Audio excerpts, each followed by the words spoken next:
The concept of running a marathon in prison was like, hell no. Listen up, everybody. You got the half marathon in 32 days, and then you got 6 weeks, the marathon. So now things start getting a little bit tougher. My goal is to run under 3 hours, maybe qualify for Boston. It's the hardest thing I've ever done. Watch your lane, fellas, watch your lane. Even some of the melees and the riots in here had nothing on how I felt after that marathon. Dying a loser, wasting my life. These are my greatest fears. Inspired a passion to me to do whatever I can, even if I never go home, to be the best me I can be and have some kind of positive contribution to society. She's like, marry me. I was like, Marion, I'm probably never coming home. I can understand the laws are the laws, but I have the right to be mad at my dad. No one's gonna take that from me. I know he feels sorry, but tell me then. Because I share my feelings. Why can't a grown man share his? To his son. I just feel like I am my brother's keeper. If he needs help, I'm gonna try to help him. 2053 is my earliest possible release date. 21 and a half. I'll be 86 years old. If I keep running, I'll be all right. All right, everybody that's running, start lining up. It's game time. May the force be with you. Okay, we're going in 3, 2, 1, go. It's a community now. And if you can't live in a community in here, you can't live in a community out there. Why should they let me out? Because I've changed. It's gonna be a long day. How you doing? What's up, man? Yes, sir. Hey, how you doing? We getting this 40 in. They running up. I'll be back, man. All right. So they coming down right now. Don't let them get down in my line.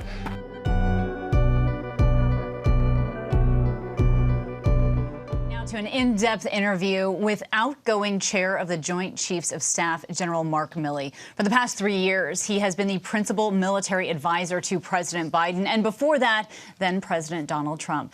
General Milley sat down with Chief Global Affairs correspondent and This Week co-anchor Martha Raddatz ahead of his retirement at the end of the month.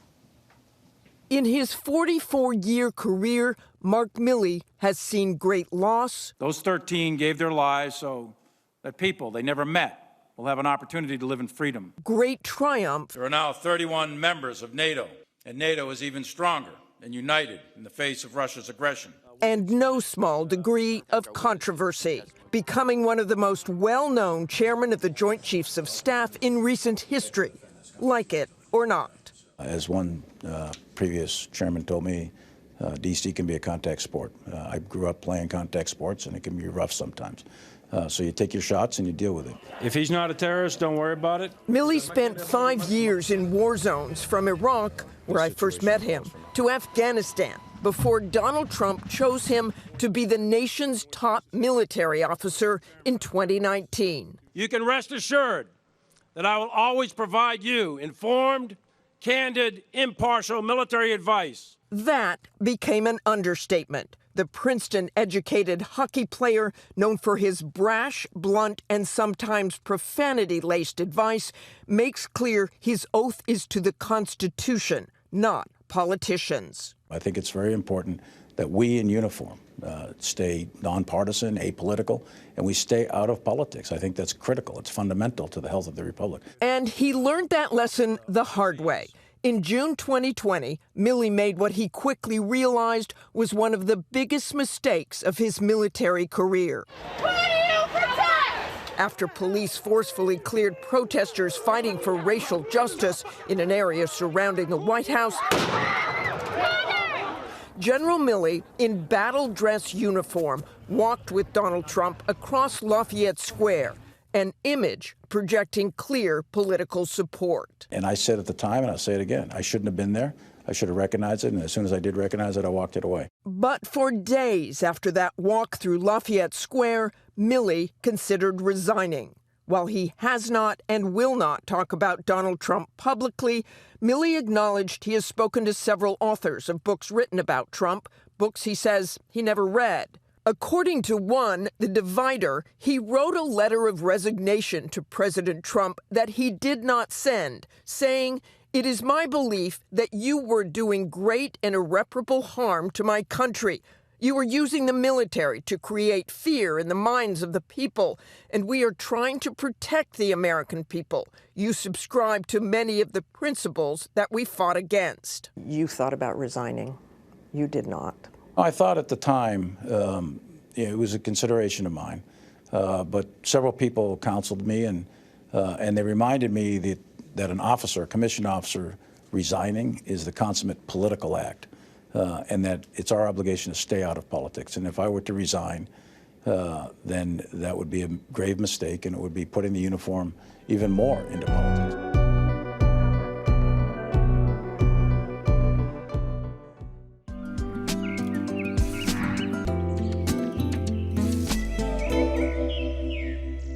Bangalore was a lake city, like 1,850 water bodies we had. We used to get a crystal clear water. I seen slowly all these water bodies destroyed, which make me always sad. What we can give to our future generation, right? Our kids. We have been keep on extracting, there is no recharging. For example, this is the lake.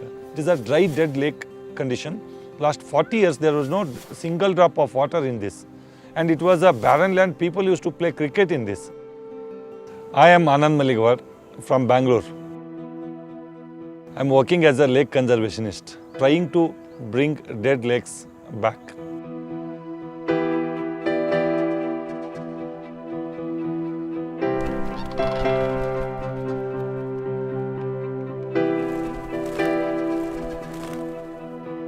This lake has been rejuvenated, 36-acre lake rejuvenated in 45 days. Last 7 years, till now, this is a crystal clear water. A lot of birds, beautiful aquatic life, flora and fauna has been developed. I wanted to make it a people movement, this lake rejuvenation. So instead of only creating an awareness and campaign, I started working live with lakes.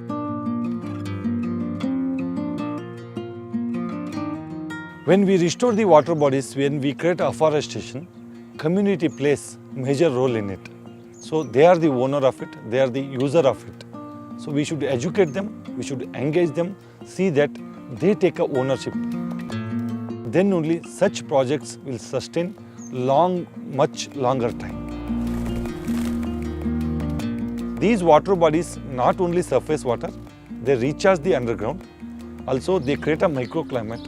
They are helping for entire flora and fauna in the planet. Also, these water bodies are the economy of the country. Without water, there is no life. So there is a water, there is a life.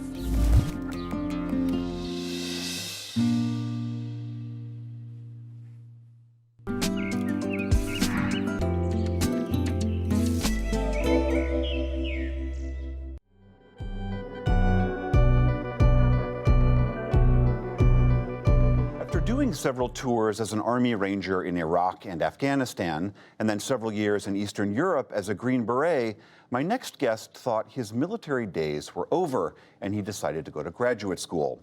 But then Russia invaded Ukraine and that all changed. Former Staff Sergeant David Bramlett left the U.S. last March, went to Ukraine, and voluntarily fought against the Russians for 10 months. He led a multinational team of up to 50 other volunteers and former soldiers. David Bramlett is back getting his master's degree at Johns Hopkins School of Advanced International Studies, and he joins us now. David, thank you so much for being here.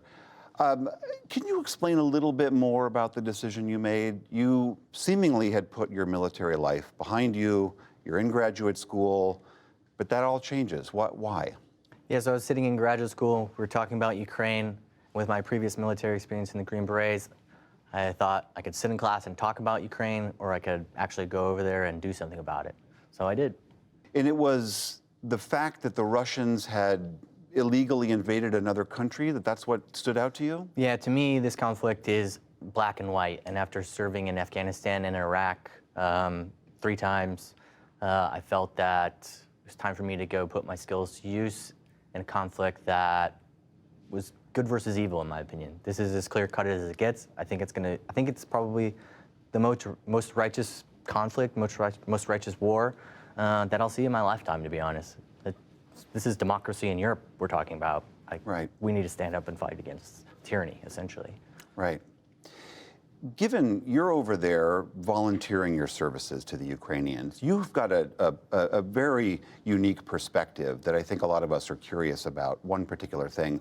Why do you think that the Russians have seemingly done so poorly and the Ukrainians done so well? I saw on the ground what a motivated group of individuals can do to a superpower, essentially. And if you look at the Ukrainian resolve to resist, their willpower to fight, I think it ultimately comes down to that. And unfortunately, I think a lot of people, a lot of academics, a lot of people in government place too much emphasis on quantitative analysis, number of tubes, number of tanks, et cetera, number of soldiers, and don't place enough emphasis on the qualitative factors of willpower. I think it's because they're hard to measure, right? So I think that fundamentally that's why. Even though we are hearing these signals that the Russians might be amassing more air force along the border, you think those are the more critical tools? I would say those are critical. I have no idea what the stocks on things like manpads or stingers, but if those are absolutely essential because they allow a decentralized form of air defense. So if the Russians decide to try and make a play for air superiority, which in my opinion would be probably the worst case scenario for Ukraine at this point. Is that right? If Russia can gain air superiority, it's going to be an entirely different battlefield, and the Ukrainians are going to have a very, very hard time of putting up a conventional resistance. Here in Washington, D.C., there is seemingly a split over our support for Ukraine. The president, his party, and some Republicans argue we need to be doing everything we can and more. There are some Republicans who are saying enough is enough. I would ask them to go to places like Kharkiv, Izum, Donetsk, Kramatorsk, and go see those places firsthand, and then come back and tell me the same thing. What are they going to see there? Well, you're going to see Izum, for example, Kharkiv. There are whole neighborhoods that have essentially been leveled, razed to the ground. There's not a single roof in sight. This is an epic battle, for the heart of democracy. And if we don't take care of this problem now in Ukraine, we're going to have tons of problems downstream, internationally, Taiwan, other authoritarian regimes. What does it signal to them if we aren't able to stand up and defend democracy in Europe? David Bramlett, thank you so much for being here. Thank you for having me.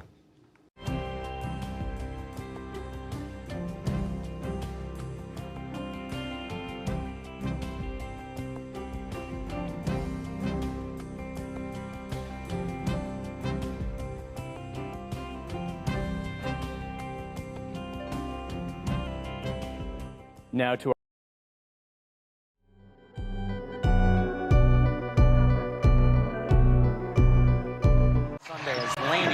short on the jumper there, but Stewie dials up long distance, and she connects. 17-10 against Phoenix over 14 games in her career. 9 double-doubles on the season, and the turnaround goes for her there. They've done a terrific job not allowing Griner or Taurasi to get any good looks here early.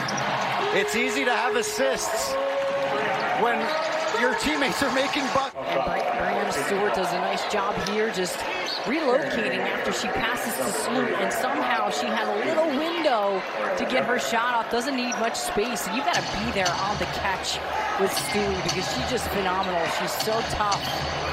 It's not only this season, it's been the seasons. She's been here with New York since 2020. But she started out slow this season, having to get used to, I think, the personnel around her. As Stewie connects there on the baseline, Bowser. A nice job here from JJ, though, getting down the lane, and then before that, Stewie knocking one down, making it look easy. Rest of our Yes Network team, we really appreciate you taking in this game with us here tonight as Ionescu gets the live ball turnover, and Stewie beats the field. There, Tim Green had said, that's us, but he'll stay here with me. See, how about patience and poise from Sabrina Ionescu, and We always talk about how she just doesn't have to score. I think it was a real good measuring stick for them as an organization, as a team, as to what they want to work up to, and that We'll work on that for you, but Sabrina missed the free. could have been a clear pass. Nice Stewie. Went on Onyewede's thigh. 5 seconds to shoot. Onyenwede blocked by Stewie. Here comes Johannes. Right now, as you get to the 4-minute mark. Liberty needs something here on the offensive side, and Brianna Stewart knocks down the three by Stewie and JJ. Now an interception by Vandersloot. Has Brianna Stewart running with her, lays it up with the right. Poaching the passing lanes, pays off once again. In her game and gets that steal. She's in the passing lane. She always finds a way to slow it down and find the right player. And of course, Brianna Stewart, who really hasn't come out of the game at all, maybe this whole half, has just been an energizer bunny, running the floor like a deer and just finishing. Use the clock a little bit and get a good shot. Feed the hot hand. There it is. Brianna Stewart goes inside the paint, puts it off the glass and puts it in. Liberty back up by 3. Look at this play. I mean, anyone could have called it. Stewie's having one of those nights. You just have to give her the ball. I mean, she is just phenomenal. And you got the little dribble handoff here. Nobody can stay with her one-on-one. She's just abusing everybody in terms of her size, her skill set, that nobody can.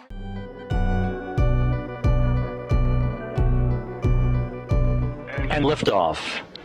A sunset start to the mission of Rubio, Prokopiev, and Patelin to the International Space Station. He rocketed into space exactly 365 days ago and then spent an extra 6 months aboard the International Space Station because of trouble with a Russian ride home. CNN's Kristen Fisher reports. And liftoff. A few weeks before NASA astronaut Frank Rubio launched to the International Space Station with 2 cosmonauts on a Russian Soyuz rocket, I spoke with him about the geopolitical tensions that he'd be leaving behind on Earth. Did you ever have any second thoughts about flying on a Russian Soyuz in the middle of this conflict with Ukraine? Again, not really, because I trust my crew wholeheartedly. If anything, right, there's a little bit of nerves about the whole big picture of going to space for the first time, spending 6 months up there. But 6 months quickly turned into a full year after his ride home. The Soyuz spacecraft was struck by a small object in space, puncturing the Soyuz's radiator and spewing coolant into space. A stream of particles. Russia's space agency Roscosmos decided the spacecraft was unsafe and a replacement Soyuz would need to be sent to bring the crew home. For Rubio, who was on his first space flight and had just become the first Salvadoran American to go to space, it meant being away from his wife and 4 children for double the time that he'd been preparing for. If you had known at the time you launched that you were going to be up in space for a full year instead of 6 months, would you have still done it? Yeah, hey, Kristen, it's good to talk to you again. I think it would have depended on when I would have found out. Obviously, if they had asked me up front before you start training, because you do train for a year or 2 years for your mission, I probably would have declined, and that's only because of family things that were going on this past year. And had I known that I would have had to miss those very important events, I just would have had to say thank you, but no thank you.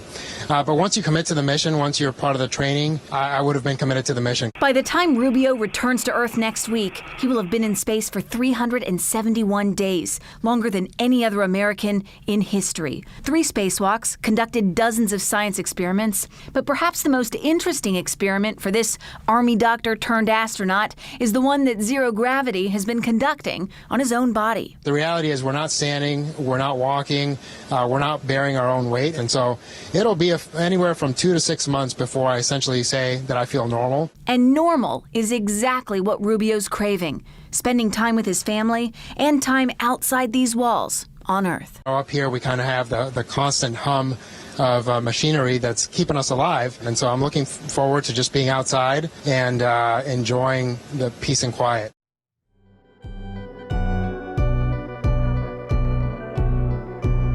Now to the sweeping antitrust case against Amazon, alleging it operates as an illegal monopoly.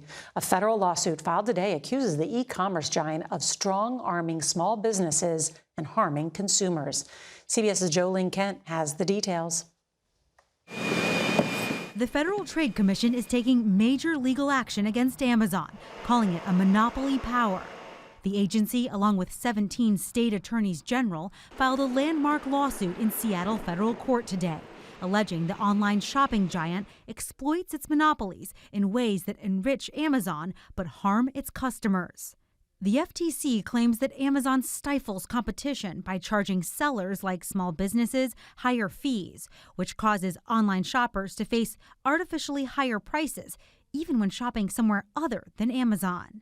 The government also accuses the platform of replacing search results on Amazon with paid ads, putting its own brands over higher quality competitors. Amazon's top lawyer responded, saying the practices the FTC is challenging have helped to spur competition and innovation across the retail industry and have produced greater selection, lower prices, and faster delivery speeds.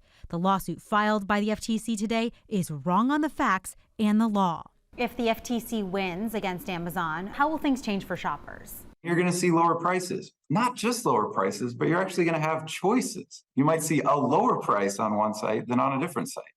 Instead of right now where you see just, Amazon acting as this dominant monopoly.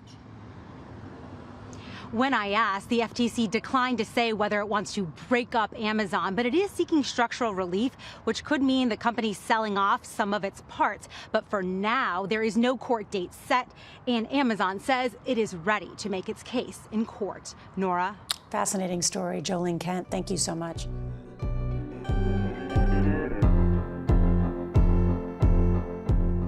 Had such a great day. It began with a motorcycle ride down some pretty little back roads to come and meet a lady who lives in a converted water tower. She is a multi-award-winning architect. Now, back in the day when she did this, it was the 1980s, and she had just come back from a solo around the world trip on a motorcycle and became the first British woman ever to ride a motorcycle around the world solo. Who is Elspeth Beard? I'm an architect. I'm a motorcyclist. I suppose I'm a bit of an adventurer. That's about it, really. Oh, you are so modest. Thank you. No, I don't know. I'm just me. I get it. It's a really fundamental question, I know, isn't it? but, I am what I am, and, I'm just me.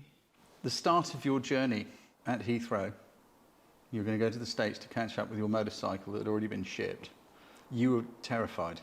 It was just this big leap into the unknown, the complete unknown. It was scary. I was 23. I mean, when I think back now, obviously at the time, you always think you know everything. Whatever age you are, you always think you know everything. And I think up until that time, I'd been busy doing everything, and I hadn't really had time to stop and think about it. And suddenly, at the airport, it was kind of, this is it, there's no turning back now. Well, as I say, although there was a whole other side of me that really wanted to do it, I was very scared and apprehensive, what the hell am I doing? There's a friend of mine who is probably the least dipsy woo-woo person on the planet, and he has always said, if you think it will happen, it will happen. Yeah. So be careful what you think. Yeah, I know, exactly. And I think especially now, there's a lot of stuff and misinformation out there, and as you say, there's this real thing of fear, and it's such a dangerous place to get into when we're all frightened of each other. See the world, experience it, meet people, different cultures, different languages, different countries. You've got to see it for yourself. Don't believe what you read or see or whatever. Absolutely, that's where confidence grows. Yeah. And in solving the problems, that's where we get a sense of fulfillment in our life. Yeah, exactly. Because you don't get it from anywhere else. Yeah, It's only us who can give ourselves a happy, fulfilled life. Yeah, exactly. Because people sort of think, oh, it's just you just had a holiday and you were so lucky to do it. And I'm kind of going, well, actually, no. If you want to, anything that you do in life that is different or unusual or whatever, you have to be prepared to make sacrifices. You know, I never used to spend my money buying clothes. I never went on holidays. I never, you know, I did everything on a shoestring. I worked in a, I mean, you know, it's just living your life in a particular way in order to achieve what you want to do. And you have to be prepared to make sacrifices. And this is what some people don't understand. No. They think they can have everything and do all this and do that. And you can't. You have to make sacrifices. Yeah, it's been a complete honour and a privilege to talk to you. It really has. Thank you. And I look forward to next time. Ellsworth Beard, thank you very much indeed. Thank you very much.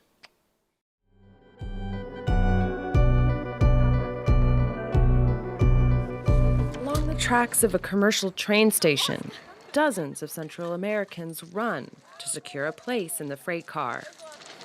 The train could depart at any moment, so quickness is of the essence while climbing atop. A family with 3 children and a baby prepares to board. Are you scared? No, we've already traveled like this. The migrants climb in with the freight, but the family decides to get off. Too much dust. The baby can't stand it.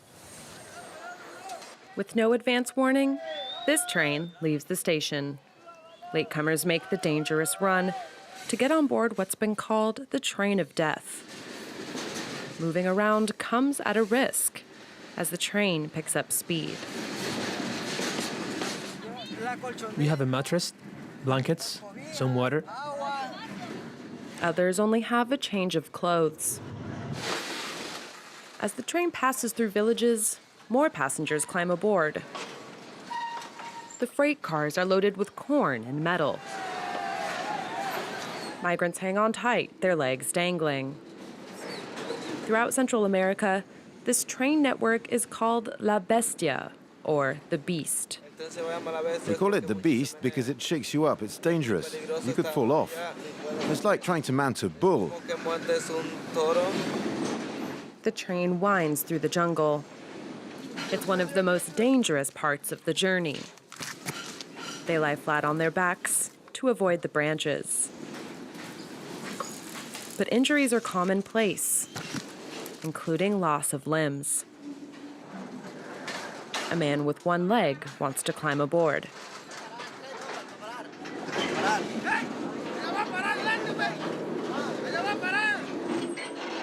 The man lost his leg a year ago when he was run over by the train. Why did I fall? Because I didn't want to get caught by immigration officers. The migrants themselves have stopped the train by detaching 2 freight cars. Don't make it hard on us. Be careful. Don't you want to make it to your final destination? Because we do. Get on before the train leaves, or else you'll fall. With a few extra minutes before departure, some migrants forage for food. We're stocking up on mangoes for the ride because we're going to run out of food soon. Some have already been traveling for months. It took this woman and her daughter 2 weeks just to reach Mexico from their native Honduras. Some days we were able to find a little bit to eat. Other days we had nothing, not even water. I don't want to admit it, but these last few days we've been drinking toilet water. The train continues across Mexico from south to north. Many migrants travel in groups to look out for each other, especially women. It's scary when night falls and when the train stops in the middle of nowhere. As a woman, I have to be careful. I'm afraid someone could get on the train and hurt me. There hasn't been a single police checkpoint along the way. Once a police car drives along.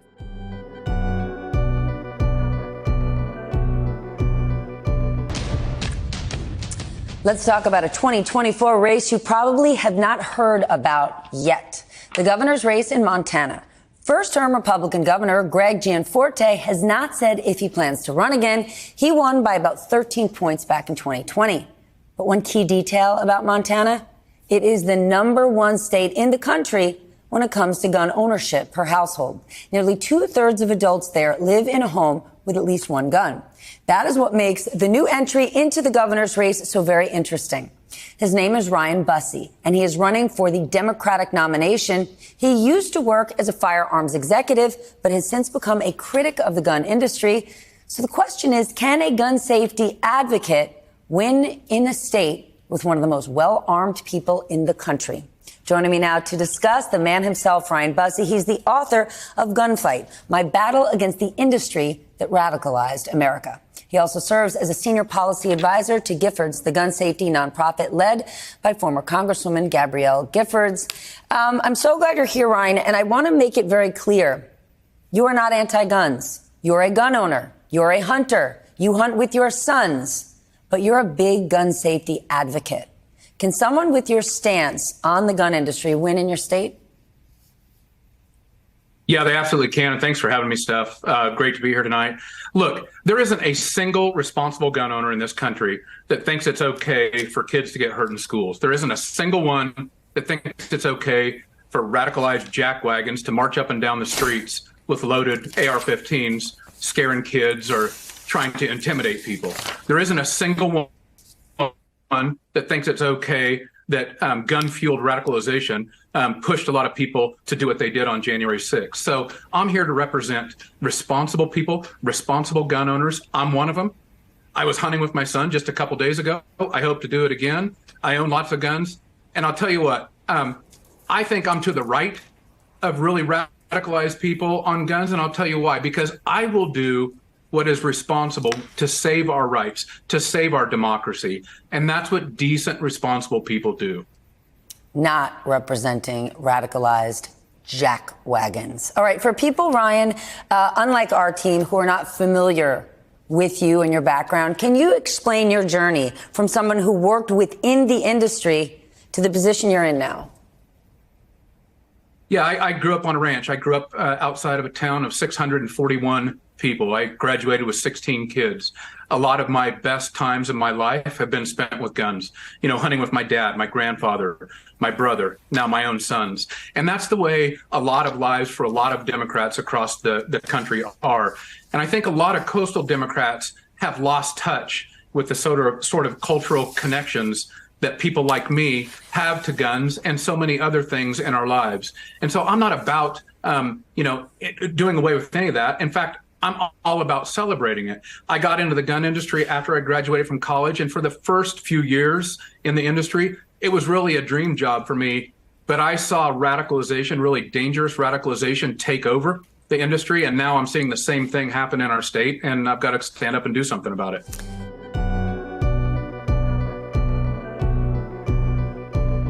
And any one of them could pose a catastrophic threat to our way of life. If you count up how many big asteroids there are versus how many small asteroids there are more small ones than big ones. When they get really small, we don't know they're around until it's kind of too late because they're not reflecting much light because they're little. So often, the asteroids that come between Earth and the Moon are discovered a few days before it happens, at most a week. And so this happens several times a year. So you get these, by the way, these are house-sized asteroids. And if they hit, they could explode in the air and level 1,000 square kilometers of Earth's surface. Fortunately, if one of those does hit, it won't render us extinct, but it could be really bad for the people who live below the impact point. In 1908, the world witnessed an unforgettable event that shook the very foundations of science.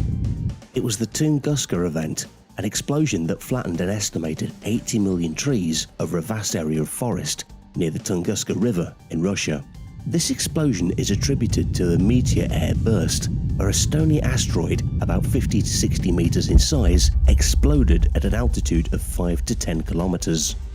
The asteroid approached the Earth at an astonishing speed of around 27 kilometers a second, resulting in a massive impact that generated about a 12 megaton explosion. As we ponder over this phenomenon, the question arises, why do asteroid impacts happen so frequently?